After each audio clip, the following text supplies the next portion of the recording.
छोट मोट गिफ्ट एगो किन लीहा, सूट बूट नीमन पहिन लीहा। छोटे मोटे गिफ्ट एगो किन लीहा, सूट बूट नीमन पहिन लीहा। कटब अपने हाथे केक मुँह में खियाई हो, गाल पे लगाई हो। मनतावे बर्थडे 18वां घरवा, जान हो जरूर आई हो तो खाके जाई हा।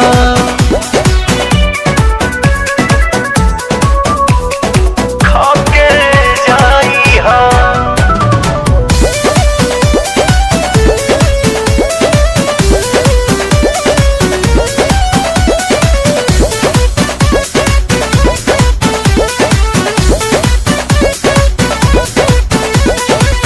भाभी के फुसिलौले हे बानी, फ्रेंड हवा बतौले हे बानी।